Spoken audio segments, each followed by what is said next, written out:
بسم الله الرحمن الرحيم.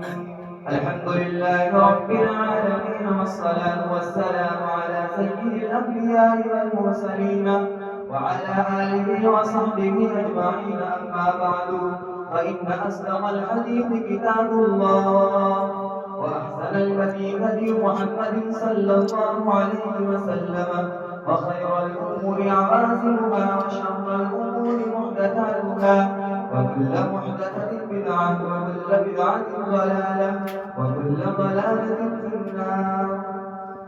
وبالسند المتصل منا إلى الشيخ الإمام الهمام الحافظ الحجة أمير المؤمنين بالحديث أبي عبد الله محمد بن إسماعيل بن إبراهيم بن المغيرة بن بردزبة الجعفي البخاري رحمه الله تعالى. باب قول الله تعالى: ونضع الموازين القسط ليوم القيامة، وأن أعمال بني آدم وقولهم يوزن. وقال مجاهد: القسطاس والعدل بالرومية. ويقال: القسط مصدر المقسط وهو العادل، وأما القاسط فهو الجاهل. قال: حدثنا أحمد بن هشام قال: حدثنا محمد بن فضيل عن عمارة بن القعقاع عن أبي زرعة عن أبي هريرة رضي الله تعالى عنه وعنهم قال: قال النبي صلى الله عليه وسلم: كلمتان حبيبتان إلى الرحمن، خفيفتان على اللسان، ثقيلتان في الميزان، سبحان الله وبحمده سبحان الله العظيم. بسم الله الرحمن الرحيم. الحمد لله رب العالمين، والصلاة والسلام على سيد الأنبياء والمرسلين محمد بن عبد الله العمين وعلى آله وصحبه أجمعين. أما بعد، وفي السند المتصل منا إلى الشيخ الإمام الهمام الحافظ الحجة أمير المؤمنين في الحديث أبي عبد الله محمد بن إسماعيل بن إبراهيم الجعفي اليماني البخاري رحمه الله تعالى. باب قول الله تعالى: ونضع الموازين القسط ليوم القيامة، وأن أعمال بني آدم وقولهم يوزن. قال مجاهد: القسطاس والعدل بالرومية. ويقال: والقسط مصدر المقسط وهو العادل، وأما القاسط فهو الجاهل. قال: حدثنا أحمد بن هشام قال: حدثنا محمد بن حسين عن عمارة بن القعقاع عن أبي زرعة عن أبي هريرة رضي الله عنه قال: قال النبي صلى الله عليه وسلم: كلمتان حبيبتان إلى الرحمن، خفيفتان على اللسان، ثقيلتان في الميزان، سبحان الله وبحمده سبحان الله العظيم. بسم الله الرحمن الرحيم. الحمد لله رب العالمين، والصلاة والسلام على سيد الأنبياء والمرسلين وعلى آله وصحبه أجمعين. أما بعد، فبالسند المتصل منا إلى الشيخ الإمام الهمام الحافظ الحجة أمير المؤمنين في الحديث أبي عبد الله محمد بن إسماعيل بن إبراهيم بن المغيرة الجعفي اليماني البخاري رحمه الله تعالى. باب قول الله تعالى: ونزع الموازين القسط ليوم القيامة، وأن أعمال بني آدم وقولهم يوزن. وقال مجاهد: القسطاس العدل بالرومية. ويقال: القسط مصدر المقسط وهو العادل، وأما القاسط فهو الجائر.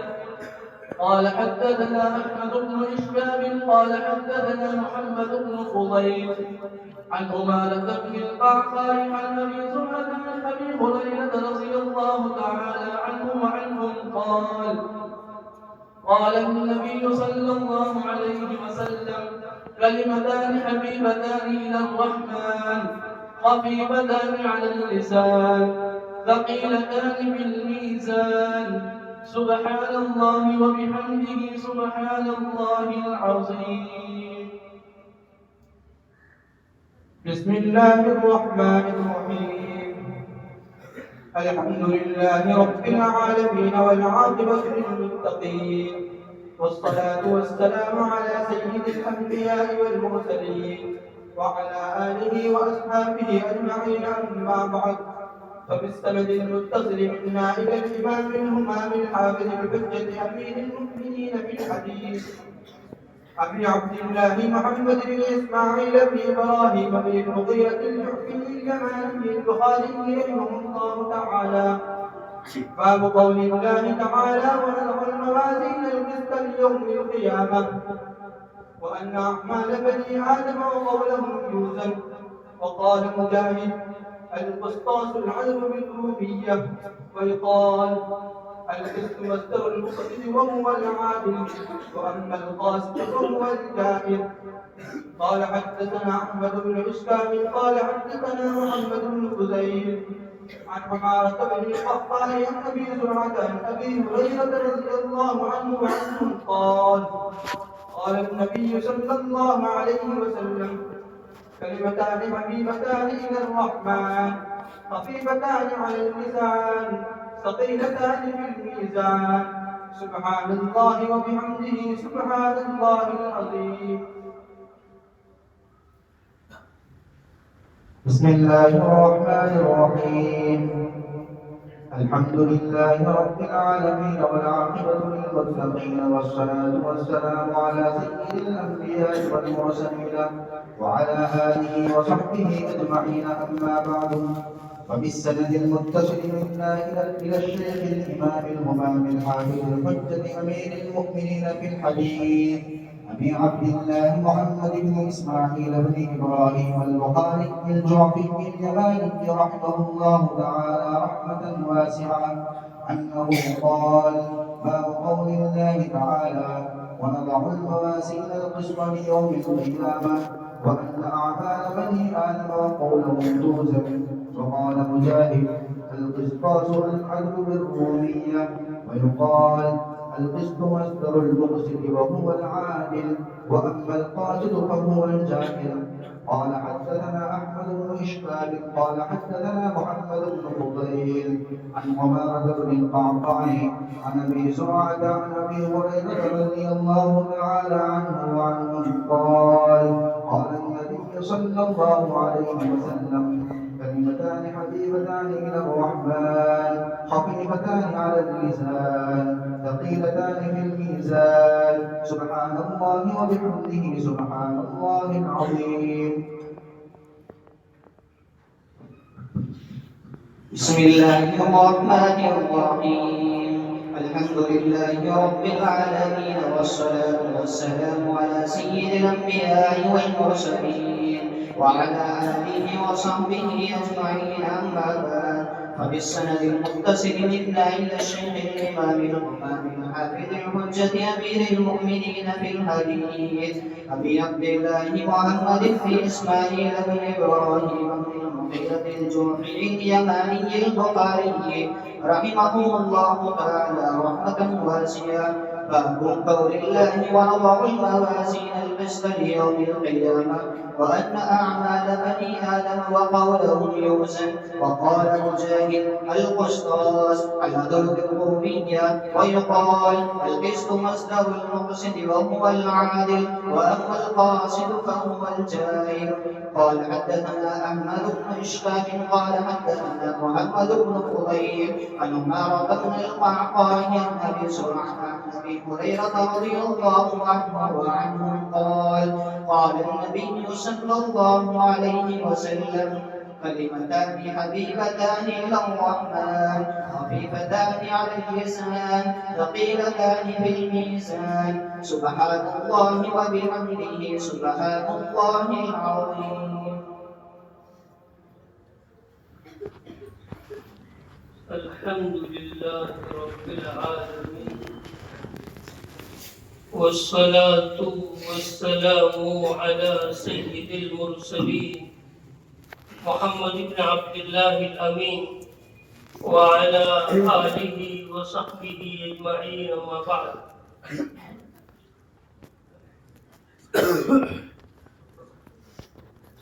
رب اشرح لي صدري ويسر لي أمري واحلل عقدة من لساني يفقهوا قولي. سبحانك لا علم لنا إلا ما علمتنا إنك أنت العليم الحكيم. اللهم صل على محمد وعلى آل محمد كما صليت على إبراهيم وعلى آل إبراهيم إنك حميد مجيد. عزیز طلبہ، ہم اس وقت اصح الکتب بعد کتاب اللہ یعنی بخاری شریف کے ختم کے لیے جمع ہوئے ہیں. بخاری شریف وہ کتاب ہے کہ جس کا مرتبہ قرآن مجید کے بعد سب سے زیادہ بڑا ہوا ہے. یہی وہ کتاب ہے جس کے اختتام پر باقاعدہ محفلیں لگتی ہیں، جشن منایا جاتا ہے، اور اس کی وجہ ہے کہ ختم بخاری پر دعا کی قبولیت کی بات کہی گئی ہے، اور ایسے کئی تجربات ہیں. ایک بزرگ امام جمال الدین کہتے ہیں کہ میرے استاد نے، جن کا نام سید اصیل الدین ہے، انہوں نے فرمایا کہ جب جب کوئی مصیبت آئی، کوئی پریشانی آئی، حالات آئے، بیماری آئی، ہم نے بخاری شریف کا ختم کیا، اللہ تعالیٰ نے اس مصیبت سے ہمیں نجات دی. تو بہرحال بخاری شریف کا ایک مقام ہے. حضرت امام بخاری رحمۃ اللہ علیہ نے اس کتاب کو بہت اہتمام کے ساتھ تصنیف فرمایا ہے. اس کتاب کے محرک کے بارے میں یہ آتا ہے کہ ایک مرتبہ حضرت امام بخاری رحمۃ اللہ علیہ اسحاق ابن راہوی کی خدمت میں بیٹھے ہوئے تھے. تو ساتھیوں میں سے کسی نے کہا کاش آپ کوئی ایسا مجموعہ تیار کر دیتے جس میں صرف صحیح احادیث کو جمع کیا گیا ہو. اس سے پہلے مجموعے تو بہت تھے، لیکن اس میں صحیح، ضعیف، حسن ہر قسم کی روایتیں موجود تھیں. اور بعض روایتوں میں آتا ہے کہ خود آپ کے استاد محترم اسحاق ابن راہوی نے آپ کو یہ ترغیب دی کہ آپ صحیح کتاب، صحیح احادیث کا ذخیرہ جمع کریں اور اس کو ترتیب دیں. چنانچہ آپ نے اس کتاب کو تصنیف فرمائی. ایک دوسری روایت بخاری شریف کے محرک کے سلسلے میں یہ بھی آتی ہے کہ ایک مرتبہ حضرت امام بخاری رحمۃ اللہ علیہ نے خواب دیکھا کہ اللہ کے نبی صلی اللہ علیہ وسلم تشریف فرما ہے اور میں آپ کو پنکھا جھول رہا ہوں، آپ سے مکھیاں دور کر رہا ہوں. میں نے معبر سے اس کی تعبیر پوچھی تو معبر نے بتلایا کہ تم اللہ کے نبی صلی اللہ علیہ وسلم سے جھوٹ کو دور کرو گے، یعنی صرف وہی روایتیں تمہیں جمع کرنے کا شرف حاصل ہوگا جو صحیح واقعتاً اللہ کے نبی صلی اللہ علیہ وسلم کی طرف سے بیان کی گئی ہے. تو یہ وہ محرکات تھے جن کی بنیاد پر حضرت امام بخاری رحمۃ اللہ علیہ نے اس کتاب کو تصنیف فرمانا شروع کیا. اور چونکہ کتاب کے جو محرکات ہیں وہ بہت اعلیٰ تھے، تو حضرت نے اس کا اہتمام بھی بہت شاندار طریقے سے کیا کہ آپ نے ایک روایت کے مطابق حرم شریف میں بیٹھ کر اس کتاب کو تصنیف فرمایا، اور ایک روایت کے مطابق منبر رسول اور روضہ رسول کے درمیان بیٹھ کر آپ نے اس کتاب کو تصنیف فرمایا۔ یہ کتاب 16 سال میں لکھی گئی ہے، اور حضرت فرماتے ہیں کہ میں نے اس کتاب کے اندر جتنی بھی حدیثیں لکھی ہیں تو ہر حدیث کو لکھنے سے پہلے غسل کیا ہے، 2 رکعت نماز پڑھی ہے، استخارہ کیا ہے، اور اس کے بعد حدیث کو نقل کیا ہے، اور روزے کی حالت میں آپ نے اس کتاب کو تصنیف فرمایا ہے۔ کیونکہ روایتیں دونوں طرح کی ہیں کہ یہ کتاب مکہ مکرمہ میں لکھی گئی یا مدینہ منورہ میں، تطبیق کی شکل یہ دی جا سکتی ہے کہ آپ نے حرم شریف میں بیٹھ کر اس کا مسودہ تیار کیا اور مسجد نبوی میں اس کا مبیضہ تیار کیا اور اس کو صاف کیا اور اس کو ٹھیک ٹھاک کیا۔ اس طریقے سے دونوں قسم کی روایتوں میں تطبیق ہو جاتی ہے۔ حضرت امام بخاری رحمۃ اللہ علیہ کی پیدائش 194 ہجری میں اور آپ کی وفات 256 ہجری میں ہوئی ہے۔ اس طرح آپ کی عمر تقریباً 62 سال اور کچھ اوپر ہوتی ہے۔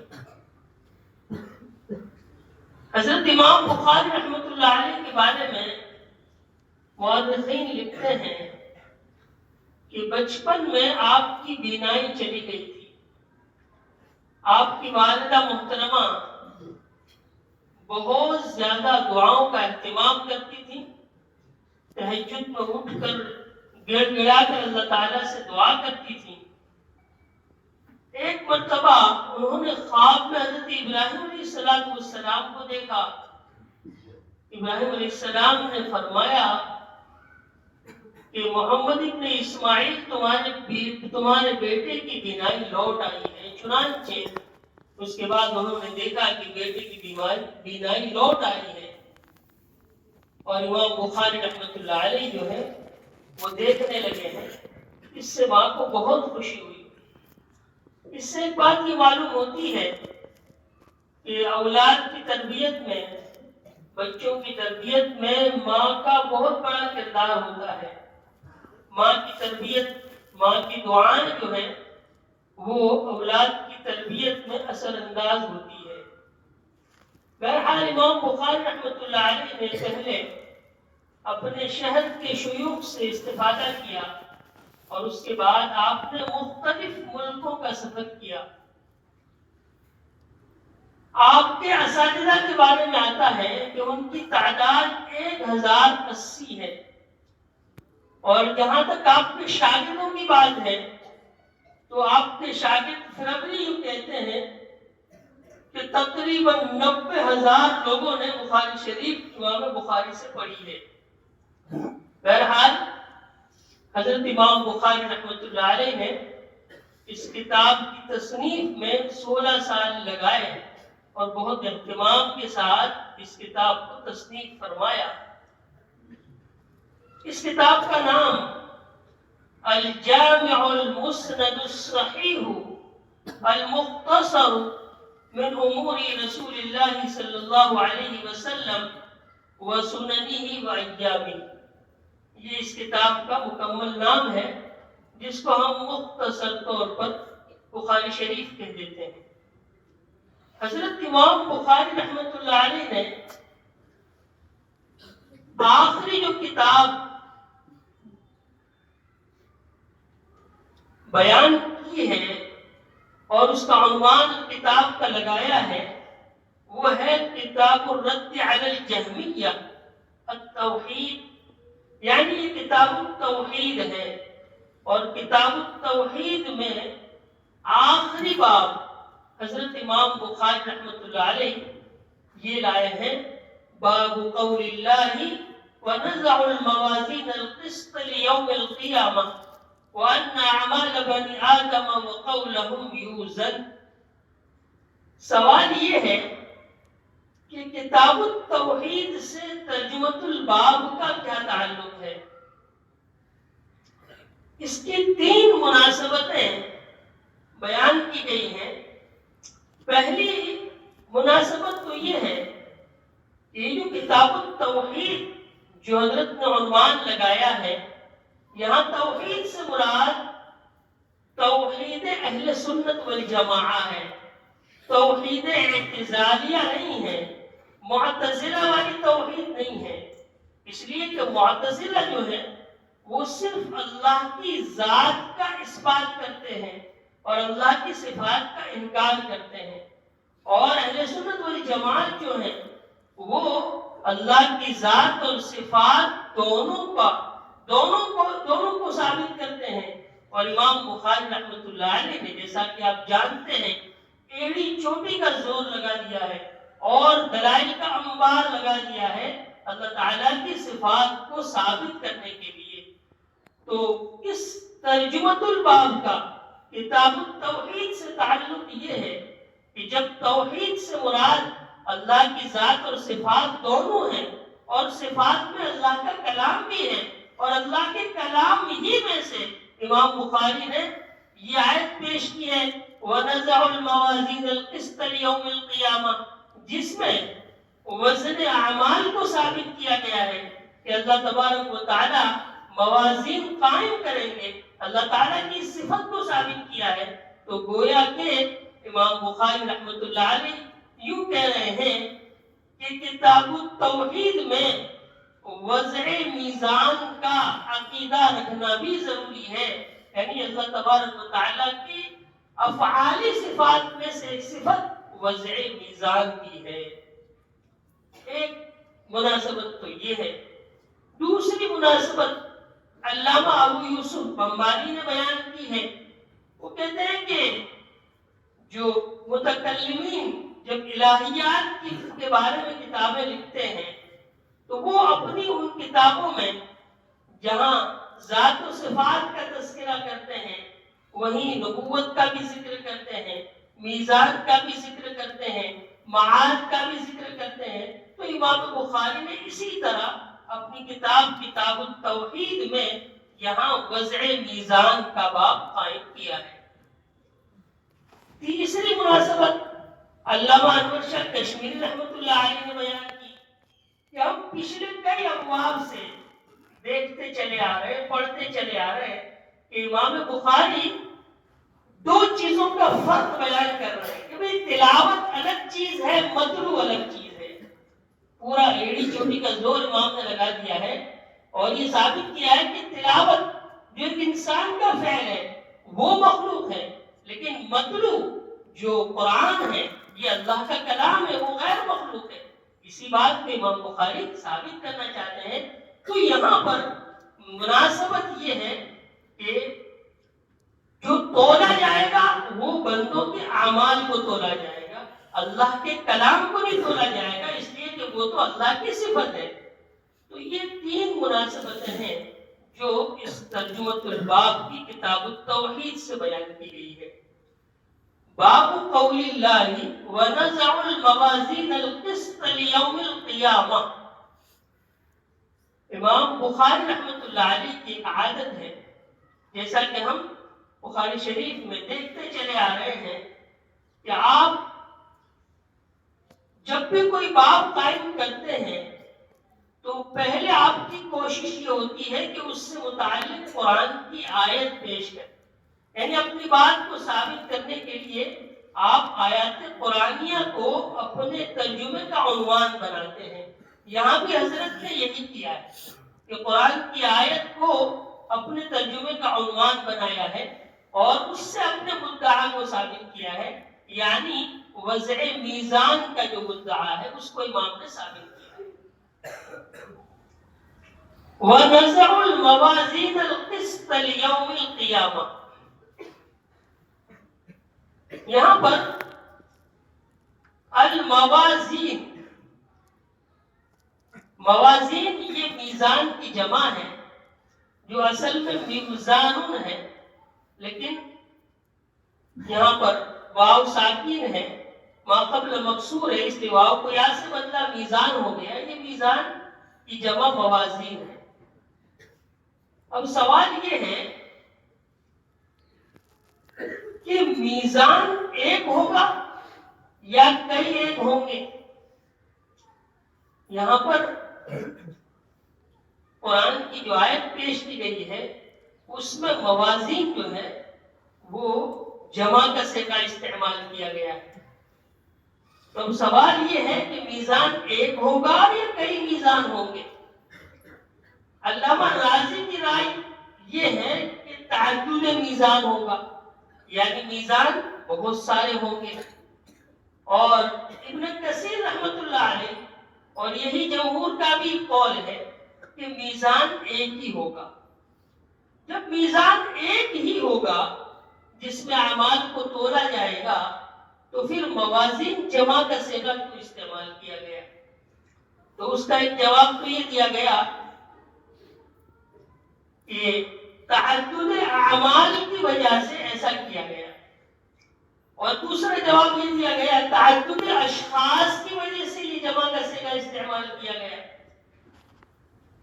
یعنی چونکہ عمل کرنے والے عاملین الگ الگ ہیں، بہت سارے ہیں، اس اعتبار سے جمع کا صیغہ استعمال کیا گیا. اور ایک جواب جو سب سے بہتر ہے وہ یہ کہ موازین جمع جو لایا گیا ہے وہ تعظیماً لایا گیا ہے. یعنی میزان تو ایک ہی ہوگا لیکن وہ اتنا بڑا ہوگا، اتنا عظیم ہوگا کہ آسمان و زمین کی ساری چیزیں اس میں آ سکتی ہیں. اس اعتبار سے موازین جو ہے وہ جمع کا صیغہ استعمال کیا گیا.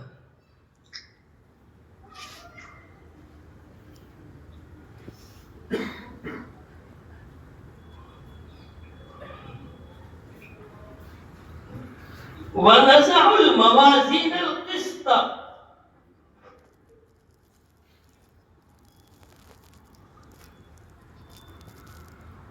القسط، ہم قائم کریں گے انصاف والے میزان، انصاف والا میزان ہم قیامت کے دن قائم کریں گے. اب یہاں پر القسط یہ منصوب ہے، کیوں؟ تو اس کے نصب کی ایک وجہ تو یہ ہے کہ الموازین کی یہ صفت ہے، لیکن شرح قدر الندہ پڑھنے والے اور کافیہ پڑھنے والے کہیں گے کہ بھائی موازین موصوف ہے، قسط صفت، موصوف صفت میں تو مطابقت کا پایا جانا ضروری ہے، اور یہاں پر مطابقت نظر نہیں آ رہی ہے. تو اس کا جواب کیا ہے؟ تو اس کا جواب یہ ہے کہ القسط مصدر ہے، اور مصدر کے بارے میں ہم جانتے ہیں لا یثنى ولا یجمع، کہ مصدر جو ہے وہ تثنیہ اور جمع سے بنیاد ہوتا ہے. وہ جس حال میں ہوتا ہے اسی حال میں اپنے سارے معانی کو ادا کرتا ہے، اس لیے جمع لانے کی ضرورت نہیں ہے. اور ایک دوسرا جواب یہ بھی دیا گیا کہ القسط یہ مفعول لاجلہ یعنی مفعول لہ ہے، یعنی وَنَزَعُ الْمَوَازِينَ لِلْقِسْطِ، یعنی موازین قائم کی جائیں گے انصاف کے لیے. وَنَزَعُ الْمَوَازِينَ الْقِسْطَ لِيَوْمِ الْقِيَامَةِ. لِيَوْمِ الْقِيَامَةِ لام کے بارے میں ایک بات تو یہ کہی گئی کہ یہ فی کے معنی میں ہے، وَنَزَعُ الْمَوَازِينَ الْقِسْطَ فِي يَوْمِ الْقِيَامَةِ، یا یہ کہ لام توقید کے لیے ہے. آگے امام بخاری رحمۃ اللہ علیہ فرماتے ہیں وَأَنَّ أَعْمَالَ بَنِي آدَمَ وَقَوْلَهُمْ يُوزَنُ. لیکن اس سے پہلے یہ بات معلوم ہونی چاہیے کہ حضرت امام بخاری رحمۃ اللہ علیہ نے جو ترجمہ قائم کیا ہے اس کی غرض کیا ہے؟ تو ترجمے کی غرض جیسا کہ ابھی بتایا گیا وضع المیزان کو ثابت کرنا ہے کہ قیامت کے دن میزان رکھا جائے گا۔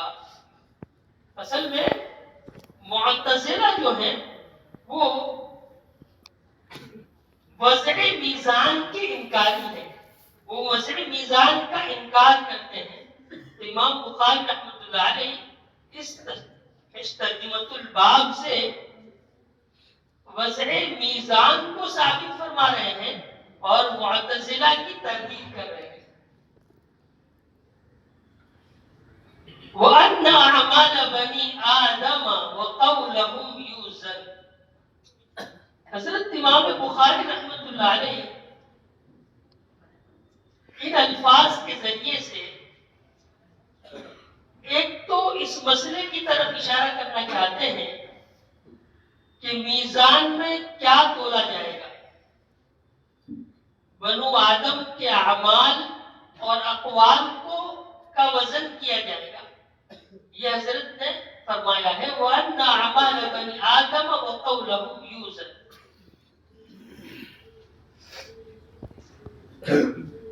اس سلسلے میں ایک رائے تو یہ ہے کہ اعمال تولے جائیں گے، دوسری رائے یہ ہے کہ صحائف اعمال تولے جائیں گے، اور تیسری رائے یہ ہے کہ اصحاب تولے جائیں گے، یعنی اشخاص کو تولا جائے گا، اور ہر ایک کے پاس اپنے اپنے دلائل ہیں۔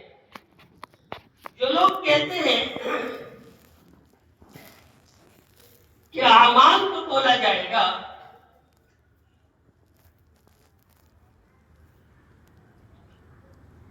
جو لوگ کہتے ہیں کہ اشخاص کو تولا جائے گا، ان کی دلیل وہ روایت ہے جس کو امام بخاری نے الادب المفرد میں بیان کیا ہے۔ ایک مرتبہ حضرت عبداللہ بن مسعود رضی اللہ تعالیٰ عنہ ایک درخت پر چڑھے تو آپ کی پنڈلیاں نظر آنے لگی جو بہت پتلی تھی، تو صحابہ ہنسنے لگے، تو اس پر حضرت صلی اللہ علیہ وسلم نے ارشاد فرمایا لَرِجْلُ ابی مسعود اسقل فی المیزان من احد، یعنی حضرت عبداللہ بن مسعود رضی اللہ تعالیٰ عنہ کی یہ پیر اور یہ پنڈلیاں جو ہیں وہ میزان کے اندر جو ہے وہ احد پہاڑ سے بھی زیادہ وزنی ہو۔ تو اس اعتبار سے بعض حضرات کی رائے یہ ہے کہ اشخاص کو تولا جائے گا، اور بعض حضرات کی رائے یہ ہے کہ اعمال کو تولا جائے گا، اور ایک رائے یہ ہے کہ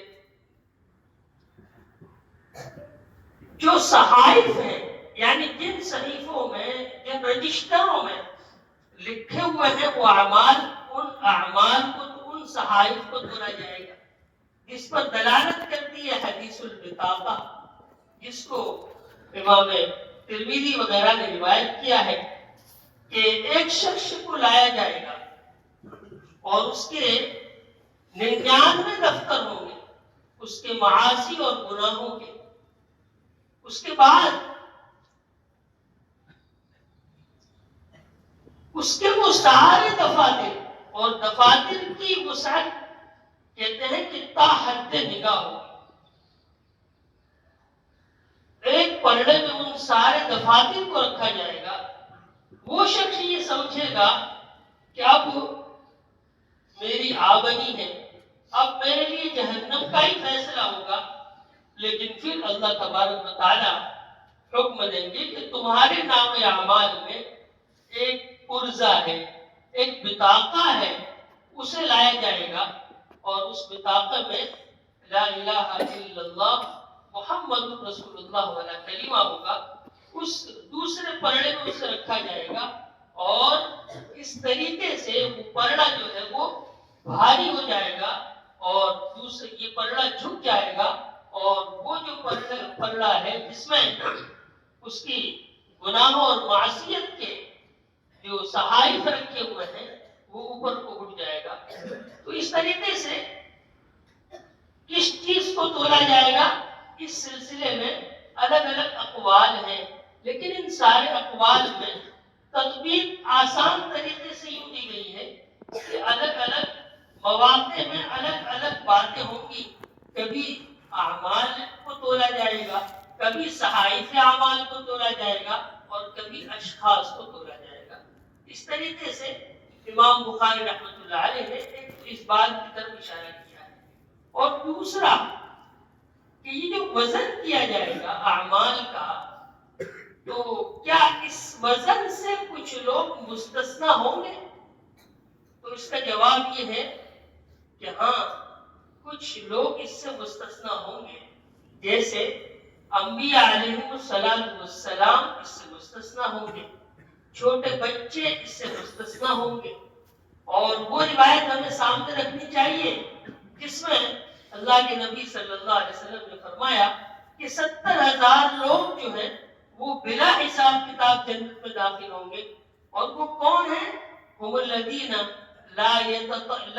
لا یسترقون ولا یتطیرون وعلی ربهم یتوکلون، کہ وہ لوگ ہوں گے جو بدشگونی نہیں لیتے ہیں، اور جو دم اور جھاڑ پھونک نہیں کرتے ہیں، اور اللہ پر بھروسہ رکھتے ہیں۔ تو یہ لوگ بھی بغیر حساب کتاب کی جنت میں داخل ہوں گے۔ تو گویا کہ انبیاء علیہ السلام اس سے مستثنا ہیں، اور بچے مستثنا ہیں، اور وہ 70,000 لوگ، اور بعض روایتوں کے مطابق ہر 1000 کے ساتھ جو ہے دوسرے 1000، اور بعض روایتوں کے مطابق ہر 1000 کے ساتھ 70,000 اور ہوں گے۔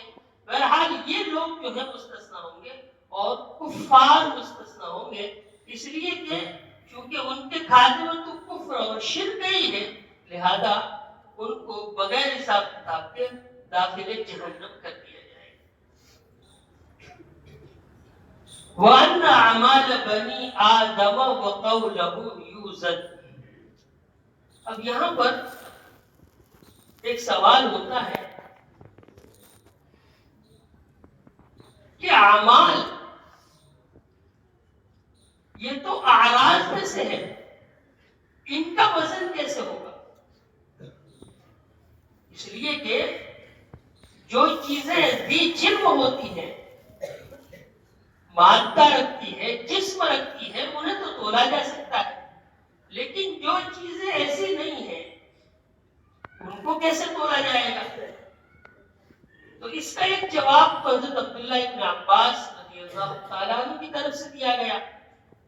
وہ فرماتے ہیں کہ الاعمال تتجسد، یعنی اعمال جو ہیں وہ جسم کی شکل اختیار کر لیں گے، جیسا کہ روایتوں سے بھی یہ بات ثابت ہے، اور بہت سے مکاشفات اور خواب میں بھی ایسی چیزیں نظر آئی ہیں، جیسے مالک بن دینار کا مشہور واقعہ فضائل اعمال میں سنتے ہیں کہ جب وہ بھاگنے لگے، جب ان کے پیچھے ایک اژدہا پڑا، تو ایک بڑے میاں کھڑے ہوئے تھے، ان سے انہوں نے مدد چاہی۔ انہوں نے کہا کہ میں تمہاری مدد نہیں کر سکتا، تم جاؤ اور فلاں جگہ پر، فلاں پہاڑی کی چوٹی پر کچھ امانتیں رکھی ہوئی ہیں، وہاں ہو سکتا ہے تمہاری امانت تمہارے کام آ جائے۔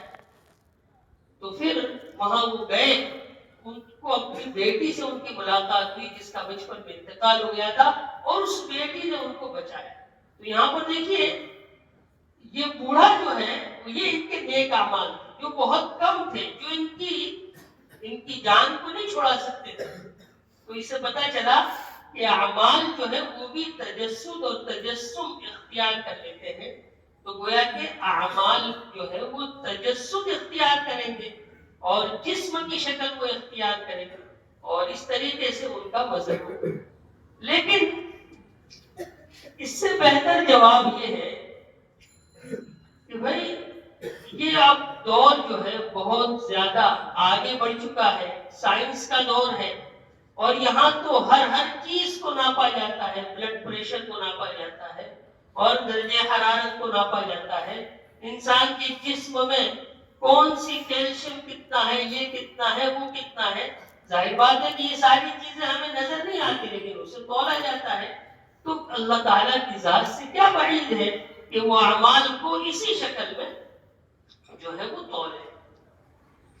یہاں پر حضرت امام بخاری رحمۃ اللہ علیہ نے فرمایا وَأَنَّ أَعْمَالَ بَنِي آدَمَ وَقَوْلَهُمْ يُوزَنُ. تو یہ قولہم حضرت نے جو پڑھایا ہے اس کی وجہ کیا ہے؟ وَأَنَّ أَعْمَالَ بَنِي آدَمَ وَقَوْلَهُمْ يُوزَنُ. کوئی اعمال کو وزن کرنے کی بات کہی جاتی ہے، اس سے بحث کی جاتی ہے، متکلمین نے اس سے بحث کی ہے، لیکن قولہم امام بخاری نے جو آگے بڑھایا ہے اس کی وجہ کیا ہے؟ تو کہتے ہیں اس کی اصل وجہ یہ ہے کہ امام بخاری رحمۃ اللہ علیہ کے پاس کوئی ایسی دلیل نہیں تھی جو اعمال کے تولنے کے بارے میں صراحت کے ساتھ موجود ہو اور ان کی شرائط پر اترتی ہو. تو امام بخاری رحمۃ اللہ علیہ نے ایسی دلیل پیش کی جو جس کا تعلق قول سے ہے، یعنی یہی حدیث کلمتان حبیبتان الی الرحمن ثقیلتان فی المیزان، یہ جو روایت ہے اس کا تعلق قول سے ہے. یعنی گویا کہ امام بخاری رحمۃ اللہ علیہ وزن اقوال کے ذریعے سے وزن اعمال کو ثابت کرنا چاہتے ہیں کہ جب اقوال کا وزن ثابت ہو گیا ثقیلتان فی المیزان کے ذریعے سے تو اعمال کا وزن بھی ثابت ہو گیا. اس طریقے سے امام بخاری رحمۃ اللہ علیہ نے اعمال اور اقوال دونوں کو ثابت کرنے کی کوشش کی. پھر ایک بحث یہ آتی ہے کہ حدیث اور ترجمۃ الباب میں مطابقت کیا ہے. ظاہر بات ہے کہ ترجمہ یوں ہے وَنَزَعُ الْمَوَازِينَ الْقِسْطَ، وضع میزان کی بات کہی گئی ہے، اور حدیث پاک میں موجود ہے کلمتان حبیبتان الی الرحمن خفیفتان علی اللسان ثقیلتان فی المیزان. تو اس سے ترجمہ ثابت ہو جاتا ہے. پھر آگے چلیے وقال مجاہد القسطاس والعدل بالرومیہ. مجاہد ابن جبر مفسر قرآن ہے، عبداللہ ابن عباس کے خاص شاگرد ہیں. حضرت نے ان کا قول نقل فرمایا القسطاس والعدل بالرومیہ. امام بخاری رحمۃ اللہ علیہ نے یہاں پر قرآن مجید کی ایک آیت کی طرف اشارہ کیا ہے وزنوا بالقسطاس المستقیم، اور مجاہد کی رائے بیان کی ہے کہ اس آیت کریمہ کے اندر قسطاس جو ہے وہ رومی زبان کا لفظ ہے اور اس کے معنی عدل کے ہوتے ہیں. اب یہاں پر ایک بحث یہ آتی ہے کہ بھئی قرآن کے بارے میں تو قرآن نے خود کہا قرآن عربیہ بلسان عربی مبین، تو پھر قرآن کے لفظ قسطاس کے بارے میں یہ کہنا کہ یہ رومی زبان کا لفظ ہے، تو کیا قرآن مجید میں غیر عربی کلمات ہیں؟ اس سلسلے میں دو رائے ہیں. ایک رائے یہ ہے کہ قرآن مجید میں کوئی بھی غیر عربی کلمات نہیں ہے، سارے کلمات عربی ہیں. یہ رائے امام شافعی کی ہے، امام ابن جریر طبری کی ہے، ابو عبیدہ معمر ابن مثنیٰ کی ہے اور ابن فارس کی ہے.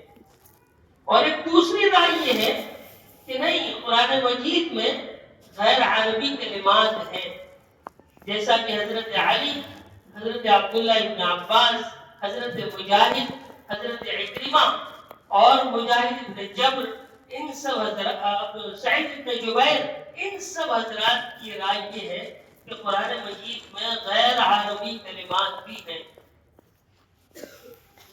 پھر ہمارے علماء نے اس پر استقصاء فرمایا، چھان بین کی اور ڈھونڈا کہ قرآن مجید میں غیر عربی کلمات کتنے ہیں. تو علامہ تاج الدین سبکی نے استقصاء فرمایا اور 27 ایسے کلمات نکالے قرآن مجید سے جو غیر عربی ہیں اور اس کو نظم میں پیش کیا۔ حافظ ابن حجر رحمۃ اللہ علیہ نے اس سلسلے کو آگے بڑھایا اور 24 کلمات اور کھوج نکالے۔ پھر امام جلال الدین سیوطی رحمۃ اللہ علیہ نے اس میں 69 کا اور اضافہ کیا، تو تقریباً یہ 120 کلمات ہو جاتے ہیں، یعنی قرآن مجید میں غیر عربی کلمات ہیں۔ اب سوال ہوتا ہے کہ قرآن جب عربی میں ہے تو غیر عربی کلمات یہاں کیا کر رہے ہیں، کیا ضرورت ہے اس کی؟ تو اس کا جواب یہ ہے کہ یہ توارث لغات ہے، یعنی جب کوئی لفظ کسی زبان میں استعمال ہوتا ہے، آتا ہے کسی دوسری زبان سے، اور اہل زبان اس کو اپنے محاورات میں اور اپنی شعر و شاعری میں، اپنے کلمات میں جب استعمال کرنے لگتے ہیں تو پھر وہ اسی زبان کا لفظ بن جاتا ہے۔ کسی زبان میں، کسی نظم میں، کسی نثر میں اگر کسی وہ خاص زبان کی نظم ہو، نثر ہو، جیسے اردو میں کوئی نظم ہے، اگر اس میں کوئی فارسی کے الفاظ آ جائے، عربی کے الفاظ آ جائے، اردو کے علاوہ کسی دوسری زبان کے الفاظ آ جائیں، تو ہم یہ کہتے ہیں کہ یہ عربی ہے، نہیں یہ اردو ہے، لیکن دوسری زبانوں کے الفاظ بھی اس طرح استعمال ہوتے ہیں۔ پھر آگے چلیے، وَيُقَالْ الْقِسْطُ مَصْدَرُ الْمُقْسِطِ وَهُوَ الْعَادِلُ وَأَمَّا الْقَاسِطُ فَهُوَ الْجَائِلُ۔ وَيُقَالْ، اس کا قائل کون ہے؟ حافظ ابن حجر رحمۃ اللہ علیہ نے اس کی طرف نشاندہی نہیں فرمائی، لیکن یہ قول جو ہے ابو عبیدہ معمر ابن مثنیٰ کا ہے، جو انہوں نے مجاز القرآن میں اس کو ذکر کیا ہے۔ وَيُقَالْ الْقِسْطُ مَصْدَرُ الْمُقْسِطِ وَهُوَ الْعَادِلُ وَأَمَّا الْقَاسِطُ فَهُوَ الْجَائِلُ۔ اب یہاں پر فرمایا جا رہا ہے، ابو عبیدہ یہ فرماتے ہیں القسط مصدر المقسط، کہ قسط جو ہے وہ مقسط کا مصدر ہے۔ ظاہر بات ہے کہ مقسط یہ باب افعال سے ہے، اور مقسط کا مصدر تو اقساط آئے گا، نہ کہ قسط، اور یہاں پر کہا جا رہا ہے کہ قسط جو ہے وہ مقسط کا مصدر ہے۔ تو اس کا جواب یہ ہے کہ یہ مصدر المصدر ہے، یعنی مقصد کا مصدر نہیں ہے بلکہ مقصد کے مصدر کا مصدر ہے، یا پھر یوں کہہ لیجیے کہ مصدر کے معنی جو ہے وہ مرجع کے ہیں، مصدر کے معنی جو ہے وہ استنباط کے ہیں، یعنی یہ لفظ نکلا ہے، مقصد کا لفظ نکلا ہے قسط سے۔ یا پھر ایک تعبیر یہ بھی کی گئی ہے کہ یہاں پر مضاف محذوف ہے، القسط مصدر المقسط، قسط جو ہے وہ مقسط کا مصدر ہے، وہو العادل، اور اس کے معنی عادل کے ہیں، اور واما القاسط فہو الجائل، یعنی جب باب افعال سے مقصد کا لفظ استعمال ہوگا، باب افعال میں جب جائے گا تو اس کے معنی عادل کے ہوں گے، اور جب مجرد میں آئے گا تو اس کے معنی جائل یعنی ظالم کے ہوں گے، جور کے معنی ہوں گے۔ تو گویا کہ امام بخاری رحمۃ اللہ علیہ اس کلمے کے ذریعے سے، اس کلام کے ذریعے سے یہ کہہ رہے ہیں کہ مزید فی میں اس کا معنی عادل کا ہے، اور مجرد میں اس کا معنی جو ہے وہ جائل اور ظالم کا ہے۔ اور قرآن مجید میں بھی یہ لفظ استعمال ہوا ہے، وَأَمَّا الْقَاسِطُونَ فَكَانُوا لِجَهَنَّمَ حَطَبًا، یعنی جب مجرد استعمال ہوگا تو یہ جور اور ظلم کے معنی میں استعمال ہوگا۔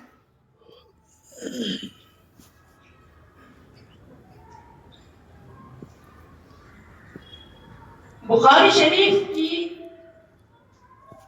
پہلی روایت ہم نے پڑھی، انما الاعمال بالنیات وانما لکل امرئ ما نوى، اور یہ آخری روایت ہے جو ابھی ہم پڑھنے جا رہے ہیں، لیکن یہاں پر شراح نے کچھ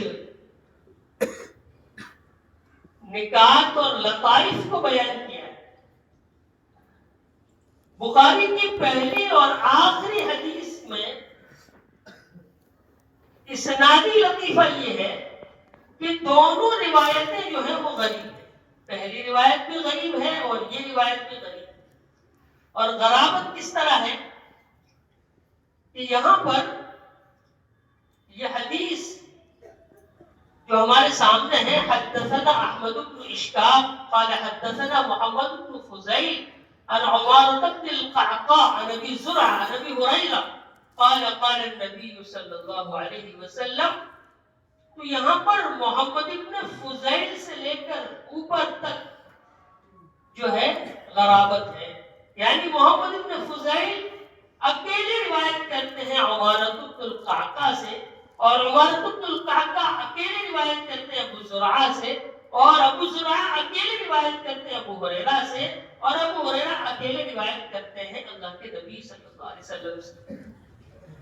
یہی ماجرا اور یہی صورتحال حدیث نیت میں بھی ہے کہ وہاں پر حضرت امام بخاری رحمۃ اللہ علیہ کے استاد حدثنا الحمیدی قال حدثنا سفیان قال حدثنا يحيى بن سعيد قال اخبرني محمد بن ابراهيم التيمي قال انه سمع علقمة انه قال سمعت عمر بن الخطاب رضی اللہ عنہ۔ تو یہاں پر دیکھیے یحییٰ بن سعید سے لے کر اوپر تک جتنے راوی ہیں وہ سب منفرد ہیں۔ یحییٰ بن سعید روایت کرتے ہیں اکیلے محمد بن ابراہیم التیمی سے، وہ روایت کرتے ہیں اکیلے علقمہ سے، اور علقمہ روایت کرتے ہیں اکیلے عمر بن خطاب سے۔ تو اس طرح دونوں میں غرابت اور اس طریقے سے غرابت پائی جاتی ہے۔ اور اس سے ایک اور اشکال بھی دور ہو جاتا ہے جو آپ نے شرح نخبہ میں پڑھا تھا کہ بعض حضرات یہ دعویٰ کرتے ہیں کہ بخاری کے لیے عزیز کا ہونا شرط ہے۔ تو اس سے یہ دونوں روایت، پہلی روایت اور آخری روایت اس کی تردید کر رہی ہے کہ دونوں غریب ہیں، دونوں میں تفرد ہے۔ حضرت امام بخاری رحمۃ اللہ علیہ نے اپنے کتاب کی جو ابتدا فرمائی اور اختتام فرمایا، ابتدا اور اختتام میں کئی قسم کی مناسبتیں ہیں، مضمون کے لحاظ سے بھی ہے، سند کے لحاظ سے بھی ہے، اور متن کے لحاظ سے بھی کئی اعتبارات سے مناسبتیں موجود ہیں۔ اگر دیکھا جائے بلحاظ مضمون کے تو دونوں میں مناسبت یہ ہے کہ حضرت امام بخاری رحمۃ اللہ علیہ نے اپنی کتاب کا آغاز وحی سے کیا ہے، اور وحی کیا ہے؟ اللہ کا کلام ہے۔ اور حضرت امام بخاری رحمۃ اللہ علیہ نے جو آخری حدیث لائے ہیں اس میں کلام کے مسائل کو بیان کیا ہے، مسائل کلام کو بیان کیا ہے، وہاں بھی کلام اور یہاں بھی کلام۔ تو مضمون کے لحاظ سے جو ہے دونوں میں مناسبت ہے۔ اور ایک دوسری بات یہ ہے کہ حضرت امام بخاری رحمۃ اللہ علیہ نے اصلاً جو بخاری شریف کو شروع فرمایا ہے وہ ایمان سے شروع کیا ہے، بدء الوحی تو بطور مقدمہ کے ہے، ورنہ اصلاً تو کتاب الایمان سے بخاری شریف کی ابتدا ہوتی ہے، یعنی گویا کہ آغاز بھی ایمان سے اور اختتام بھی ایمان سے، اس لیے کہ یہ پوری کتاب ہے کتاب التوحید، آخری باب تک اس کا تعلق ایمان سے ہی ہے، ایمان سے متعلق امام بخاری نے اس کتاب کو لکھا ہے، بیان کیا ہے۔ اگر سند کے لحاظ سے دیکھا جائے تو امام بخاری رحمۃ اللہ علیہ نے سب سے پہلی جو روایت ذکر کی ہے اس میں ان کے شیخ ہیں حمیدی،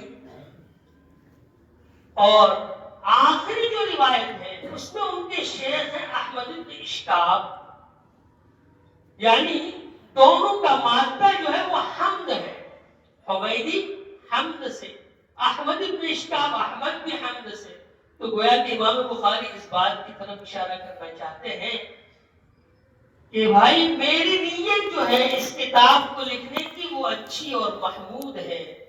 یا پھر امام بخاری اس کتاب کے پڑھنے والوں کو یہ نصیحت کرنا چاہتے ہیں کہ تم لوگوں کی نیت بھی محمود ہونی چاہیے، اچھی ہونی چاہیے. یا جو سننے والے ہیں، پڑھنے والے ہیں، ان کو امام بخاری یہ کہنا چاہتے ہیں کہ نیت ہمیں اچھی رکھنی چاہیے. دوسرا، حضرت امام بخاری رحمۃ اللہ علیہ کے استاد حمیدی جو ہے وہ مکی ہے، پہلی روایت جو ہے اس کی. اور دوسری روایت احمد بن اشکاب یہ حضرمی ہے.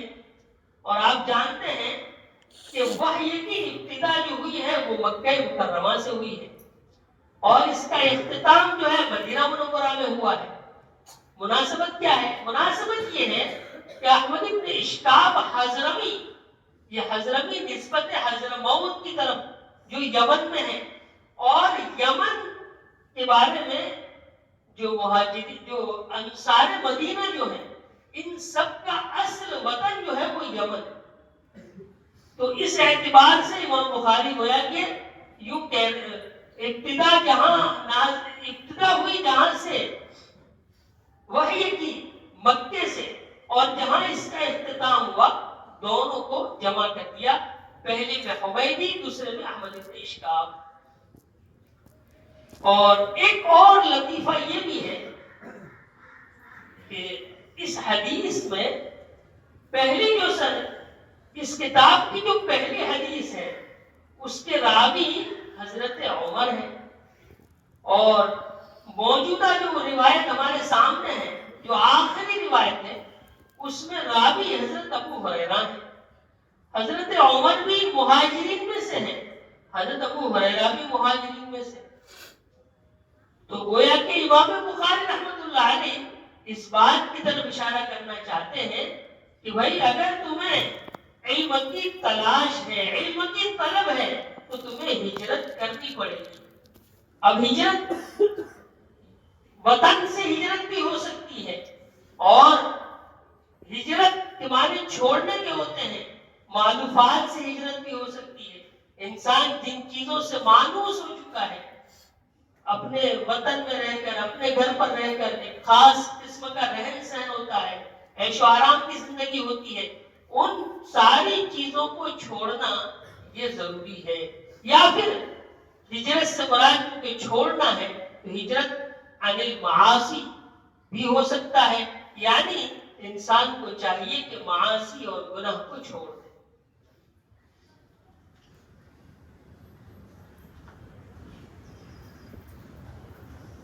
یہ تو بات ہوئی سند کے اعتبار سے اور مضمون کے اعتبار سے مناسبت. متن کے اعتبار سے بھی مناسبت موجود ہے، اس لیے کہ حضرت امام بخاری رحمۃ اللہ علیہ نے سب سے پہلی جو حدیث بیان کی ہے اس کا تعلق نیت سے ہے، اور آخری جو حدیث بیان کی ہے اس کا تعلق وزن سے ہے. یعنی گویا کہ اعمال کا آغاز جو ہے وہ نیت سے ہوتا ہے اور اس کا اختتام وزن پر ہوتا ہے، یعنی اس کو تولا جائے. اور ایک دوسری مناسبت یہ بھی بیان کی جا سکتی ہے کہ آغاز بھی نیت سے ہے اور اختتام بھی نیت سے ہے. کیسے کہ آغاز تو نیت سے ہے، اس کا تذکرہ ہم پڑھ چکے ہیں اور وہ حدیث صاف ہے، اس کا تعلق نیت سے ہی ہے، لیکن اختتام کا تعلق بھی نیت سے ہے. اس طور پر اس حدیث پاک میں یہ بیان کیا گیا ہے کہ میزان کے اندر جو ثقل ہوگا وہ اعمال کی وجہ سے ہوگا، اور ظاہر بات ہے کہ اعمال کا وزن کب پڑے گا جب اس میں اخلاص ہوگا. ظاہر بات ہے جو اخلاص ہوگا اسی اعتبار سے اس کے وزن میں اضافہ ہوگا. تو گویا کہ نیت کا تعلق پہلی حدیث میں بھی ہے، نیت کا تذکرہ پہلی حدیث میں بھی ہے اور آخری حدیث میں بھی ہے. اور ایک اور لطیفہ جو بعض بزرگوں نے بیان کیا کہ اس حدیث کی سند جو ہے حدثنا احمد بن اشکاب قال حدثنا محمد بن فضیل عن عمارة بن القعقاع عن ابی زرعہ. یہ چاروں کے چاروں راوی کوفہ کے رہنے والے، مسلسل بالکوفیین ہے یہ روایت. آپ کہیں گے احمد بن اشکاب تو حضرمی ہے، تو اس کا جواب یہ ہے کہ ان کی پیدائش کوفہ میں ہوئی ہے، اگرچہ انہوں نے بعد میں بدوباش جو ہے وہ حضرموت میں اختیار کر لی تھی، اور وہ مصر میں بھی رہے ہیں. امام بخاری سے ان کی ملاقات جو ہے سن 217 ہجری میں غالباً ہوئی ہے، تو یہ ان کی آخری ملاقات ہے. تو اس اعتبار سے ایک لطیفہ یہ بھی ہے کہ یہ مسلسل بالکوفیین ہے، چاروں کے چاروں راوی کوفہ کے رہنے والے ہیں. اور ایک اور سند میں ایک اور لطیفہ یہ بھی ہے کہ اس میں 2 مرتبہ حدثنا ہے اور 2 مرتبہ عن ہے. وہ عن ہے، حدثنا احمد بن اشکاب قال حدثنا محمد بن خزیمہ، اور پھر ہے عن عمارة بن القعقاع عن ابی زرعہ. یہ چاروں راویوں میں 2 مرتبہ حدثنا آیا اور 2 مرتبہ عن آیا، اور 2 مرتبہ قال ہے، قال رسول اللہ صلی اللہ علیہ وسلم. اس اعتبار سے بھی ایک لطیفہ ہے. حدثنا احمد بن اشکاب قال حدثنا محمد بن خزیمہ عن عمارة بن القعقاع عن ابي زرعة عن ابي هريرة رضي الله عنه قال النبي صلى الله عليه وسلم كلمتان حبيبتان الى الرحمن خفيفتان على اللسان ثقيلتان في الميزان سبحان الله وبحمده سبحان الله العظيم.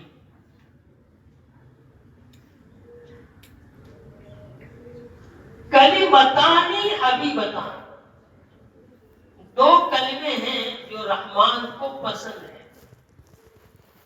کلمتان، یہاں پر کلمتان جو کہا گیا ہے وہ سبحان اللہ و بحمدہ سبحان اللہ العظیم کے بارے میں کہا گیا ہے. تو ظاہر بات ہے یہ کلام ہے، لیکن اس کو کلمے سے تعبیر کیا گیا ہے، اور ایسا قرآن اور حدیث میں بہت سی جگہ پر استعمال ہوا ہے. جیسے کلمہ توحید کہتے ہیں، لا الہ الا اللہ محمد رسول اللہ کو کلمہ توحید کہتے ہیں، حالانکہ وہ کلام ہے.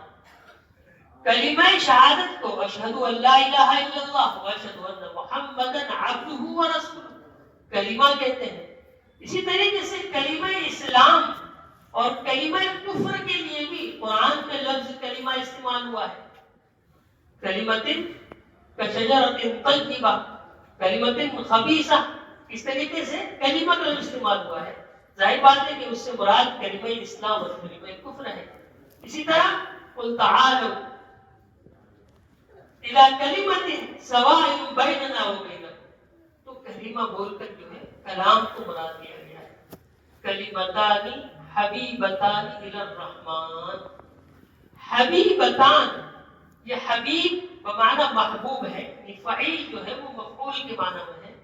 2 ایسے کلمے ہیں جو رحمان کو پسند ہے، رحمان کو محبوب ہے. یہاں پر اللہ تبارک و تعالیٰ کی بہت سارے صفات ہیں، اسماء ہیں، ان سب کو چھوڑ کر رحمان کی صفت کو بیان کیا گیا ہے، رحمان کی صفت کو لایا گیا ہے. اس کی وجہ کیا ہے؟ اس کی وجہ یہ ہے کہ یہ لفظ جو ہے وہ اللہ تعالیٰ کی رحمت کی وسعت کو بیان کر رہا ہے. رحمان کا لفظ جو ہے یہ اسی اللہ تعالیٰ کی صفت رحمت ہی کا نتیجہ ہے کہ پوری دنیا کا یہ نظام چل رہا ہے. اللہ تعالیٰ غریبوں کو، مالداروں کو، کافروں کو، مشرکوں کو، ہر طرح کے لوگوں کو رزق پہنچا رہا ہے، ان کی ضرورتوں کو پورا کر رہا ہے، ان کی ساری خواہشات کو پورا کر رہا ہے. یہ اللہ تعالیٰ کی صفت رحمت ہی کا نتیجہ ہے. ایک لفظ استعمال ہوتا ہے رحمان اور ایک ہوتا ہے رحیم. یہاں پر رحمان کا استعمال کیا گیا اس لیے کہ رحمان کے معنی ہوتے ہیں عام الرحمہ، جس کی رحمت عام ہو. اللہ تبارک و تعالیٰ کی رحمت جو ہے وہ دنیا کے اندر عام ہے، اس اعتبار سے یہاں پر رحمان کہا گیا. اور رحیم کہتے ہیں کامل الرحمہ کو، جس کا اظہار قیامت کے دن ہوگا۔ اور رحمان بڑی بڑی نعمتوں کے ذریعے سے جو رحم کرنے والا ہوتا ہے، یعنی اللہ تبارک و تعالیٰ اسے رحمان کہا گیا۔ تو بہرحال چونکہ یہ لفظ اللہ تعالیٰ کی رحمت کی وسعت کو، اللہ تعالیٰ کے فضل و انعام کی وسعت کو بیان کر رہا ہے، اس اعتبار سے اس اسم کو اسماء الحسنی میں سے اس اسم کا انتخاب کیا گیا۔ صفت رحمان لانے کی یہ وجہ ہے۔ کلمتان حبیبتان الی الرحمن خفیفتان علی اللسان، یہ دو کلمے رحمان کو بہت پسند ہیں، بہت محبوب ہیں، اور وہ زبان پر ہلکے ہیں۔ زبان پر ہلکے ہیں کیا مطلب؟ زبان پر ہلکے ہونے کا مطلب یہ ہے کہ فن تجوید میں بعض حروف شدیدہ کہلاتے ہیں، بعض حروف مستعلیہ کہلاتے ہیں، حروف ثقیلہ کہلاتے ہیں۔ یہ جو کلمات ہیں سبحان اللہ و بحمدہ، سبحان اللہ العظیم، ان میں حروف شدیدہ میں سے صرف با کو استعمال کیا گیا ہے، اور حروف مستعلیہ میں سے صرف زا کو استعمال کیا گیا ہے، اور حروف ثقیلہ میں سے کوئی بھی حرف اس میں استعمال نہیں کیا گیا۔ اور پھر ایک بات یہ بھی ہے کہ اسماء کے مقابلے میں افعال زیادہ ثقیل ہوتے ہیں، یہاں پر کوئی بھی فعل استعمال نہیں کیا گیا۔ اور اسماء میں بھی منصرف اور غیر منصرف، جو غیر منصرف ہوتے ہیں وہ ثقیل مانے جاتے ہیں منصرف کے مقابلے میں، تو یہاں پر کوئی بھی غیر منصرف استعمال نہیں کیا گیا۔ اور دوسری بات یہ کہ حروف لین، الف، واو، یا ان تینوں کا استعمال ان دو کلمات میں کیا گیا ہے۔ اس اعتبار سے یہ زبان پر ہلکے ہیں، اللہ کو بڑے محبوب ہیں اور زبان پر ہلکے ہیں۔ زبان پر ہلکے ہیں تو ذہن میں یہ بات آ سکتی ہے کہ پھر ترازو میں اس کا کوئی وزن بھی نہیں ہوگا۔ کہا کہ نہیں، ثقیلتان فی المیزان، رحمان کو بڑے پسند ہیں اور زبان پر ہلکے پھلکے ہیں، اس کو ادا کرنے میں کسی قسم کی کوئی پریشانی نہیں ہوتی، لیکن اللہ کے ترازو میں اس کا بڑا وزن ہے۔ جیسا کہ حدیث البطاقہ میں لا الہ الا اللہ محمد رسول اللہ والا لکھا ہوا بطاقہ جو ہے وہ 99 دفتروں سے آگے بڑھ گیا، تو فرمایا کہ یہ دو کلمات جو ہے سبحان اللہ و بحمدہ، سبحان اللہ العظیم، یہ دونوں کلمات یہ میزان میں بہت وزنی ہے، بہت بھاری ہے، یعنی اللہ تعالیٰ اس کا بہت زیادہ ثواب عطا فرمائے۔ یہاں پر نحوی ترکیب کے اعتبار سے کلمتان حبیبتان الی الرحمن خفیفتان علی اللسان ثقیلتان فی المیزان، یہ خبر مقدم ہے، اور سبحان اللہ و بحمدہ سبحان اللہ العظیم یہ مبتدا مؤخر ہے۔ خبر کو مقدم اس لیے لایا گیا تاکہ سننے والے کا اشتیاق بڑھے۔ دو کلمے ہیں جو بڑے محبوب ہیں اللہ کو، وہ زبان پر ہلکے پھلکے ہیں، میزان میں بہت بھاری ہیں، تو سامنے والے کو تجسس ہوگا کہ ایسے کون سے کلمات ہیں، تو اس کو بعد میں لایا گیا۔ یہ تشویق کے لیے، شوق ظاہر کرنے کے لیے ایسا کیا جاتا ہے۔ تو فرمایا کہ وہ دو کلمات یہ ہیں سبحان اللہ و بحمدہ سبحان اللہ العظیم۔ امام بخاری رحمۃ اللہ علیہ نے جو حدیث پیش کی ہے جس میں دو کلمات کا ذکر ہے سبحان اللہ و بحمدہ سبحان اللہ العظیم، اس میں سبحان کو پہلے ذکر کیا گیا۔ سبحان کے کیا معنی ہے؟ سبحان کے معنی ہوتے ہیں تنزیہ کے، تنزیہ یعنی پاک اور صاف کرنا، یعنی گویا کہ بندہ سبحان اللہ کہہ کر اس بات کی طرف، اس بات کا اقرار کر رہا ہے کہ اللہ کی ذات جو ہے وہ پاک ہے، صاف ہے، ہر قسم کے عیب سے، ہر قسم کے نقص سے پاک ہے۔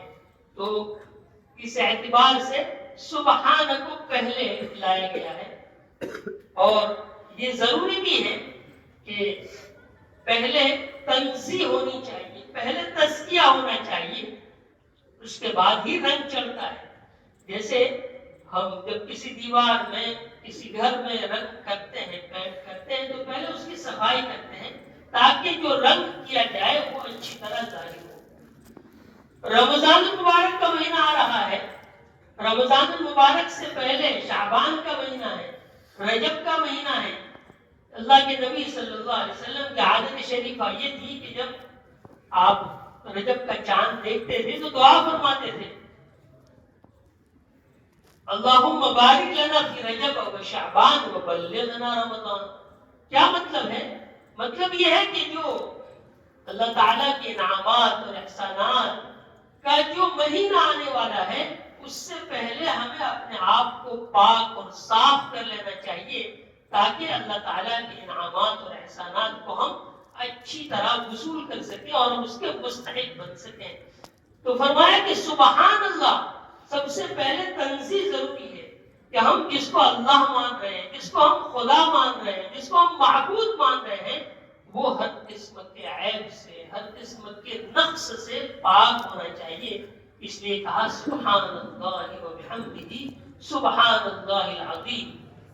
سبحان کو 2 بار لایا گیا ہے، اس لیے کہ سبحان جو ہے وہ تنزیہ کے لیے ہے، اور عام متن کوتاہی ہوتی ہے اسی میں، یعنی انسان اگر اللہ کے بارے میں یہ تصور نہ کرے کہ وہی میرا مالک اور خالق ہے، تو پھر وہ بہک سکتا ہے، یعنی کبھی بھی وہ کسی غیر اللہ سے مانگنے کی طرف جا سکتا ہے اور کسی غیر اللہ سے مانگنے کا اس کے اندر خیال آ سکتا ہے۔ تو کہا کہ سبحان اللہ، یعنی اللہ تبارک و تعالیٰ کی ذات ہر عیب سے، ہر نقص سے، ہر قسم کی کمی سے پاک ہے۔ تو جو ایسا رب ہوگا، ظاہر بات ہے کہ وہی الہ ہوگا اور وہی عبادت کے لائق ہوگا۔ سبحان اللہ کے ساتھ ساتھ وبحمدہ، اللہ کے نبی صلی اللہ علیہ وسلم نے اس حدیث پاک میں 2 صفت کا ذکر کیا ہے، ایک سبحان اور ایک حمد کا ذکر کیا ہے۔ تو سبحان کے اندر اللہ تبارک و تعالیٰ کی صفات سلمیہ کو بیان کیا گیا ہے، اور حمد میں صفات ایجابیہ کو بیان کیا گیا ہے۔ اسی طریقے سے سبحان کے ذریعے سے اللہ تعالیٰ کی صفات جلالیہ کو ذکر کیا گیا ہے، اور حمد کے ذریعے سے صفات جمالیہ کو ذکر کیا گیا ہے۔ بہرحال یہ 2 وہ کلمات ہیں جن کے بارے میں یہ فرمایا گیا کہ یہ رحمان کو بہت پسند ہے، زبان پر ہلکے پھلکے ہیں، اس کو پڑھنا، اس کو ادا کرنا آسان ہے، لیکن اس کا وزن جو ہے بہت بھاری ہے، یعنی ثواب کے اعتبار سے یہ بہت زیادہ بڑے ہیں۔ اور احادیث مبارکہ میں بھی سبحان اللہ و بحمدہ کی فضیلت بیان کی گئی ہے۔ ایک روایت میں ہے، اکثروا من قول سبحان اللہ و بحمدہ فإنہن خیر من جبل ذہب و فضہ ان تنفقوا فی سبیل اللہ، یعنی اگر تم سبحان اللہ و بحمدہ کہو، یہ سونا اور چاندی کے پہاڑ خرچ کرنے سے بھی زیادہ بہتر ہے۔ اسی طریقے سے ایک اور روایت میں جس کو آپ بخاری شریف میں پڑھ چکے ہیں، من قال سبحان اللہ و بحمدہ فی یوم مرۃ حطت خطایاہ وان کانت مثل زبد البحر، یعنی اگر کوئی شخص دن میں 1 مرتبہ ان کلمات کو پڑھے گا، اللہ تعالیٰ اس کے سارے گناہوں کو مٹا دے گا، اگرچہ وہ سمندر کے جھاگ کے برابر ہی کیوں نہ ہو۔ تو یہ ہے امام بخاری رحمۃ اللہ علیہ کی آخری حدیث جس پر ابھی بات ہوئی، اور اس میں یہ فرمایا گیا کہ یہ 2 وہ کلمات ہیں جو رحمان کو پسند ہیں، زبان پر ہلکے پھلکے ہیں اور میزان میں بھاری ہیں۔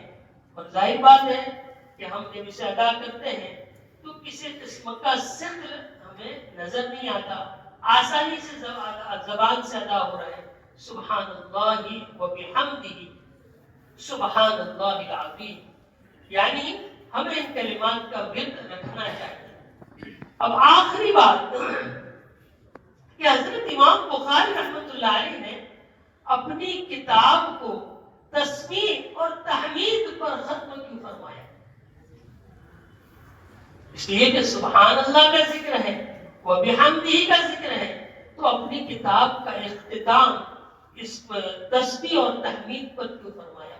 اس سلسلے میں ایک بات تو یہ فرمائی گئی کہ دراصل امام بخاری رحمۃ اللہ علیہ اس کے ذریعے سے اس روایت کی طرف اشارہ کرنا چاہتے ہیں جس کا تعلق کفارہ مجلس سے ہے۔ روایت میں آتا ہے کہ جب تم کہیں گفتگو کرو اور گفتگو طویل ہو جائے تو اخیر میں یہ دعا پڑھ لیا کرو، اس میں سبحان اللہ کا ذکر ہے۔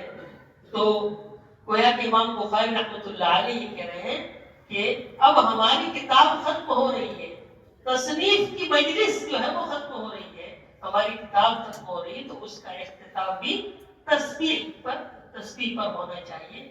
تو ایک وجہ تو یہ، اور دوسری وجہ یہ ہے کہ حضرت امام بخاری رحمۃ اللہ علیہ نے اپنی کتاب کا اختتام حمد پر فرمایا، تو اس کے ذریعے سے گویا کہ امام بخاری رحمۃ اللہ علیہ جو ہے وہ ہمیں یاد دلا رہے دار الحمد، وآخر دعوانا ان الحمد للہ رب العالمین۔ تو گویا کہ امام بخاری جو ہے وہ ہمیں یاد دلا رہے دار الحمد، یعنی جنت کو یاد دلا رہے ہیں کہ اچھے اعمال کر لو، اپنی زبانوں کو اللہ کے ذکر سے تر کر لو اور اچھے اعمال کر لو، تاکہ تمہارے وزن، تمہارے اعمال کا جب وزن ہو تو وہ بھاری بھرکم ہو اور وہ تمہیں دار الحمد یعنی جنت تک پہنچا دے۔ اللہ تعالی ہم سب کو دار الحمد یعنی جنت تک پہنچا دے اور ہمیں اس کا مستحق بنا دے اور اس کے مطابق ہمیں عمل کرنے کی توفیق نصیب کرے۔